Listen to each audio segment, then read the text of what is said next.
গণ অধিকার পরিষদ রাজনীতি প্রতিষ্ঠার লক্ষ্যে মানুষের কাছে যাচ্ছে। বিশেষ করে এই যে ২৪-এর যে গণ অভ্যুত্থান, এই গণ অভ্যুত্থানে প্রায় ২,০০০ ছাত্র জনতা শহীদ হয়েছে, ৩০,০০০ আহত যোদ্ধারা এখনো পর্যন্ত হাসপাতালের বিছানায় কাতরাচ্ছে। তারা কি চেয়েছিল? তারা চেয়েছিল একটি সাম্য, মানবিক মর্যাদা এবং সুবিচারের বাংলাদেশ। সেই বাংলাদেশের জন্যই এতগুলো প্রাণ ঝরে গেল। আমরা যারা জীবিত রয়েছি, আমাদের দায়িত্ব আমাদের এই শহীদদের যে স্বপ্নের বাংলাদেশ সেইটা প্রতিষ্ঠা করা। এই লক্ষ্যে গণ অধিকার পরিষদের পক্ষ থেকে আমরা যারা গণ অধিকার পরিষদের নেতৃবৃন্দ রয়েছি, আমরা জেলায় যাচ্ছি, পাড়া মহল্লা, দোকান, হাট বাজার, আমরা সবখানে যাচ্ছি, মানুষের সাথে কথা বলছি। এই অভ্যুত্থানের পরে সাধারণ মানুষ কেমন আছে, ব্যবসা বাণিজ্য কেমন চলছে, তার জীবিকা কেমন চলছে, এই বিষয়গুলো আমরা জানার চেষ্টা করছি। আমার জেলা ঝিনাইদহ সদরে আমার বেড়ে ওঠা, এখানে আমার স্কুল, কলেজ এবং পরবর্তীতে ঢাকা বিশ্ববিদ্যালয়ে পড়াশোনা করা। সুতরাং সেই দায়িত্ববোধের জায়গা থেকে এলাকার মানুষের সাথে মতবিনিময় করছি, কথা বলছি, গণসংযোগ করছি। তো মানুষ আমাকে যেটি জানাচ্ছে সেটি হলো যে এই মুহূর্তে আসলে আপনার আইন শৃঙ্খলা পরিস্থিতির ব্যাপক অবনতি। পুলিশের কথা অনেকে শুনছে না। পুলিশ যেখানে যাচ্ছে সেখানে এমন অবস্থা যে পুলিশকে মানছে না, পুলিশের সামনে মারামারি করছে। তো রাষ্ট্রের এই অবস্থা থেকে আসলে যদি এই রাষ্ট্রকে এবং রাষ্ট্রের জনগণকে বাঁচাতে হয়, তাহলে রাজনীতিবিদদেরকে অনেক দায়িত্ব পালন করতে হবে। বিশেষ করে এই যে সমস্যাগুলো বা সংকট সৃষ্টি হচ্ছে, আমি যতদূর কথা বললাম যে এর পিছনে আসলে রাজনৈতিক দলের নেতাকর্মীরাই দায়ী। সাধারণ মানুষ কিন্তু মারামারি করছে না, সাধারণ মানুষ কিন্তু গ্যাঞ্জাম করছে না। এবং দেখেন বিভিন্ন জায়গায় যে ধরনের দৌরাত্ম্য চলছে, এইভাবে যদি আসলে অভ্যুত্থানের পরে পরিস্থিতি নিয়ন্ত্রণের বাইরে চলে যায়, তাহলে কিন্তু যেটি হয় যে প্রতি বিপ্লব হওয়ার একটি আশঙ্কা থাকে। ৭১-এর পরে দেখেন যে ৭১ থেকে ৭৫ পর্যন্ত এবং ৭৫ থেকে পরবর্তীতে ৯০ পর্যন্ত দেশে কোনো শান্তি ছিল না, দেশে কোনো শৃঙ্খলা ছিল না। এরপরে ৯১ থেকে আপনার ২০০৬ পর্যন্ত মোটামুটি মানুষ কিছুটা আসলে শান্তি পেয়েছিল। এরপরে আবার ১৫ বছর আওয়ামী লীগের যে রাজত্ব, আওয়ামী লীগ যে ধরনের একটি প্রতিহিংসা পরায়ণ রাজনীতি প্রতিষ্ঠা করেছিল, স্বৈরতন্ত্র কায়েম করেছিল, অর্থাৎ এই দেশের মানুষ বলতে গেলে ৫৪ বছর ধরে এক ধরনের অশান্তিতে ছিল। ৫৪ বছর ধরে বাংলাদেশের মানুষ নিরাপত্তা পায়নি। বাংলাদেশের মানুষ সঠিকভাবে আসলে আপনার তত্ত্বাবধায়ক সরকারের অধীনে যে নির্বাচন হয়েছে সেই নির্বাচনগুলো ছাড়া আসলে সঠিকভাবে ভোট দিতেও পারে নাই। অর্থাৎ নানান সংকট সমস্যা থেকে বাঁচার জন্যই মূলত এই ২৪-এর গণ অভ্যুত্থান। সুতরাং এই ২৪-এর গণ অভ্যুত্থানের যে আপনার লক্ষ্য উদ্দেশ্য, সেইটা আসলে বাস্তবায়ন করতে হবে রাজনৈতিক দল এবং নেতাকর্মীদের। আমি এই ঝিনাইদহ জেলার সকল দল মত নির্বিশেষে সবার প্রতি আমার উদাত্ত আহ্বান থাকবে, আসুন আমরা সবাই মিলে পুলিশকে সহযোগিতা করি। আমি আজকে আমাদের ঝিনাইদহ জেলার সদর থানার ওসির সাথে কথা বলেছি, আপনার সাথে কথা বলার আগেই আপনিও ছিলেন, কথা বলেছি। তো ওসি সাহেব বলেন, পুলিশ বলেন, তারা যথেষ্ট আন্তরিক। যেখানেই সমস্যা হচ্ছে তারা ছুটে যাচ্ছে, কিন্তু তাদেরকে মানছে না। আবার পুলিশ যে খুব বেশি আপনার অ্যাকশন নিবে, কড়া অ্যাকশন, সেটাও তারা নিতে পারছে না, কারণ পুলিশের উপরে হামলা হতে পারে, এই ভয় কিন্তু আছে।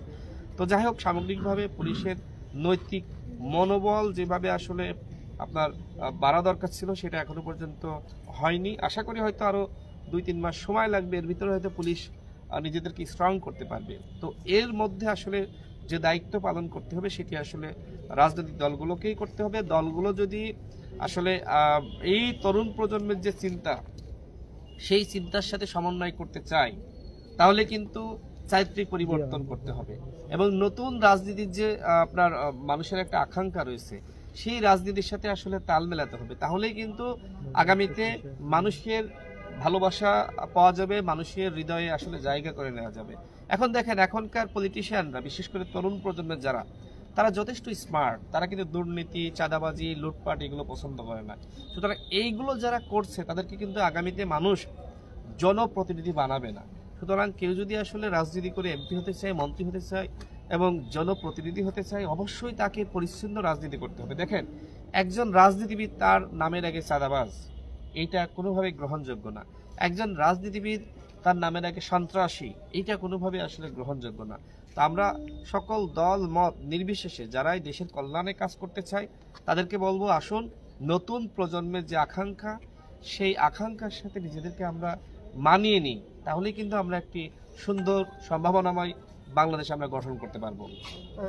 আমার আরেকটি বিষয় জানার দরকার আছে, বা আমার জানা না, এই যে ঝিনাইদহ জেলার সাধারণ যে জনগণ আছে, ঝিনাইদহ বিশেষ করে 2 আসনের যে জনগণ আছে, তারা একটা কথা শুনছে যে গণ অধিকার পরিষদের জনাব রাশেদ খান এই যে ঝিনাইদহ 2 আসনের সাধারণ জনগণের পাশে দাঁড়াবে এবং আসন্ন যে নির্বাচন আসছে আর কি, সেই নির্বাচনে আপনি এমপি পদপ্রার্থী হিসাবে থাকবেন। আসলে এই বিষয়টি কতটুকু সত্য, বা এই বিষয়টি আরো যদি একটু ক্লিয়ার করতেন তাহলে সাধারণ জনগণের জন্য একটু সুবিধা হতো আর কি। দেখেন, জনগণের কল্যাণে কাজ করতে হলে এমপি হওয়া লাগে না, মন্ত্রী হওয়া লাগে না। জনগণের কল্যাণে আসলে যে কেউ চাইলে কাজ করতে পারে। আমি এই এলাকার সন্তান, সেই এলাকার মানুষের সন্তান, বা তাদের আপনার ছোট ভাই, বড় ভাই বা বন্ধু বা সহযোদ্ধা হিসেবে মানুষের বিপদ আপদে পাশে দাঁড়ানোর চেষ্টা করছি, মানুষের কাছে যাচ্ছি, তাদের কথাগুলো শোনার চেষ্টা করছি। দেখেন, একজন পলিটিশিয়ান যদি মানুষের কাছে না যায়, মানুষের কথাগুলো না শোনে, মানুষ কেমন আছে, ভালো নাকি খারাপ, এই বিষয়গুলো না জানতে পারে, তাহলে কিন্তু পলিসি নির্ধারণ করতে পারে না এবং কাজও করতে পারে না। তো সেই জায়গা থেকে নির্বাচন তো আরো দেরি আছে, নির্বাচনের আগেই আসলে সিদ্ধান্ত নেওয়া যাবে। এই মুহূর্তে আসলে নির্বাচনটা আমার কাছে মেন লক্ষ্য না। আমার লক্ষ্য হলো মানুষের কাছে যাওয়া, মানুষের মতামত যাচাই করা, মানুষ কি করতে চায় সেগুলো জানা এবং রাষ্ট্র সংস্কারে মানুষের মতামত গ্রহণ করা। নির্বাচন নিয়ে অবশ্যই নির্বাচনের তফসিল ঘোষণা করলে তখন আমি এমপি হতে চাই নাকি মন্ত্রী হতে চাই সেটা পরের বিষয়, পরে দেখব। এই মুহূর্তে আসলে নির্বাচনকে আমি খুব বেশি প্রাধান্য দিচ্ছি না। এলাকার সন্তান হিসেবে এলাকার মানুষের কল্যাণে কাজ করছি। নির্বাচনের সময় আসলে তখন আমাদের দল তো অবশ্যই নির্বাচনে যাবে, যেহেতু গণ অধিকার পরিষদ একটি নিবন্ধিত রাজনৈতিক দল, নির্বাচনের বাইরে থাকার তো আসলে সুযোগ নাই। কিন্তু আমি যদি এখন আসলে ভোট চাওয়ার জন্য মানুষের কাছে যাই, এখন যদি আমি মানুষের কাছে আসলে ওই আপনার ভোটের কথাবার্তাই শুধু বলি, মানুষ কিন্তু এটাকে গ্রহণ করবে না। মানুষ কেমন আছে, ভোট তো পরে, ভোটের সময় তো ভোট চাওয়া যাবে, মানুষ কেমন আছে, মানুষের প্রত্যাশা কি, সেইটাই এই মুহূর্তে জানতে হবে, বুঝতে হবে এবং সেই কল্যাণে কাজ করতে হবে। সুতরাং যেহেতু এই ঝিনাইদহ আমার বাসা, নির্বাচনের সময় আসলে তখন আসলে আমাদের দল যে সিদ্ধান্ত নিবে সেই সিদ্ধান্ত অনুযায়ী কাজ করার সুযোগ রয়েছে। কিন্তু আমি এমপি হইলেই শুধুমাত্র কাজ করব, আমি মন্ত্রী হইলেই কাজ করব, তাছাড়া আমি এলাকার কল্যাণে কাজ করব না, মানুষের কল্যাণে কাজ করব না, সেটি কি হয়? দেখেন, আমাদের ইসলামেও কি বলা আছে? ইসলামে বলা আছে যে তুমি সবার আগে তোমার আত্মীয়ের হক পালন করো, এরপরে প্রতিবেশীর হক। তার মানে কি? তার মানে আমার জেলা যেহেতু ঝিনাইদহ, আমি যেহেতু এই এলাকার বাসিন্দা, এই এলাকায় আমার বেড়ে ওঠা, এই এলাকায় আমার জন্ম হয়েছে, সুতরাং এই এলাকার মানুষ কেমন আছে সেটি জানা এবং তাদের পাশে দাঁড়ানো আমার দায়িত্ব এবং কর্তব্য। এবং এইভাবে যদি আসলে প্রত্যেকটা পলিটিশিয়ান তার নিজ নিজ এলাকার খোঁজখবর রাখে এবং মানুষের কাছে যায়, তাহলে কিন্তু দেখবেন প্রত্যেকটা এলাকায় কিন্তু এই দায়িত্বটা পালন হচ্ছে। আগে যেটি হয়েছিল, বিশেষ করে আওয়ামী লীগের আমলে, যে যারা আসলে নির্বাচন করতে চায় বা যারা আসলে জনপ্রতিনিধি হতে চায় বা যারা আসলে রাজনীতি করে, যেহেতু ভোটের প্রয়োজন ছিল না, সেহেতু তারা আসলে কখনোই মানুষের কাছে যায়নি। কিন্তু ওই চিত্র এখন আর নাই। এখন যেটি হয়েছে, এখন জনগণের কাছে যে যাবে না, তার আসলে গ্রহণযোগ্যতা জনগণের কাছে থাকবে না। গণ অধিকার পরিষদ কোনো চায়ের টেবিল থেকে, কোনো কনফারেন্স থেকে, কোনো প্রেস ব্রিফিং থেকে উঠে আসা দল না। আপনি দেখেন যে এই যে 18 সাল থেকে 24 সাল পর্যন্ত আপনার যে সংগ্রাম, এই সংগ্রামের অন্যতম সারথী গণ অধিকার পরিষদ। গণ অধিকার পরিষদ গণ অভ্যুত্থানের বীজ 2018 সালেই বপন করেছে। 24 সালে আমাদের সভাপতি গ্রেপ্তার হয়েছে, আমাদের আরো অন্যান্য নেতৃবৃন্দ তারা গ্রেপ্তার হয়েছে। আমার বাসায় আমাদের সভাপতি ধরার পরে আমার বাসায় 2 বার অভিযান চালিয়েছে আমাকে গ্রেপ্তার করার জন্য। মহান আল্লাহ রাব্বুল আলামিন আমাকে রক্ষা করেছেন। তো যাই হোক, এই অভ্যুত্থানে কিন্তু বিএনপি, গণ অধিকার পরিষদ সহ প্রত্যেকটা রাজনৈতিক দল সমন্বিতভাবে একসাথে কাজ করেছে। ছাত্র জনতা না নামলে কোনোভাবেই এই অভ্যুত্থান সফল হতো না।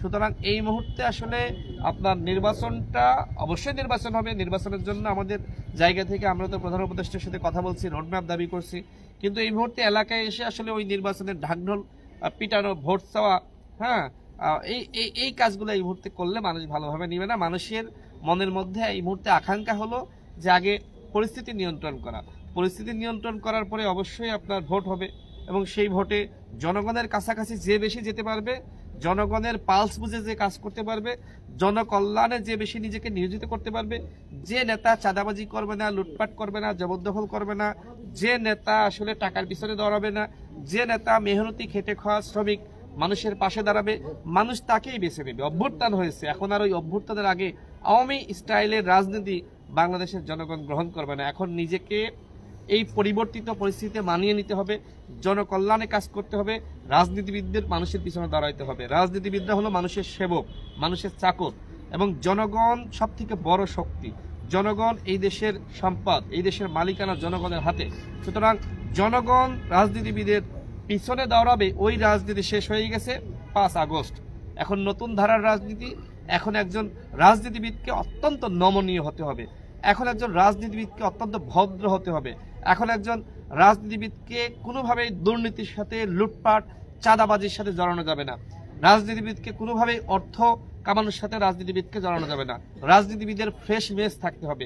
অন্যথায় এই শেখ হাসিনার পতনের পরে যে নতুন ধারার রাজনীতি, নতুন চিন্তা, সেই চিন্তা থেকে কিন্তু আমরা নিজেদেরকে পিছিয়ে রাখবো। ধন্যবাদ আপনাকে। তবে সর্বোপরি ঝিনাইদহবাসীর জন্য, সাধারণ জনগণের জন্য আপনার কোনো মেসেজ আছে কিনা? ঝিনাইদহ যেহেতু আমার নিজ জেলা, এই জেলার সদরে আমার বেড়ে ওঠা, এখানকার প্রাইমারি স্কুলে আরবপুর মডেলে পড়াশোনা করা, এবং পরবর্তীতে ঝিনাইদহের নিউ একাডেমি স্কুলে পড়েছি, শিশুগঞ্জ স্কুল অ্যান্ড কলেজে পড়েছি, এরপরে ঢাকা বিশ্ববিদ্যালয়ে পড়াশোনা করেছি।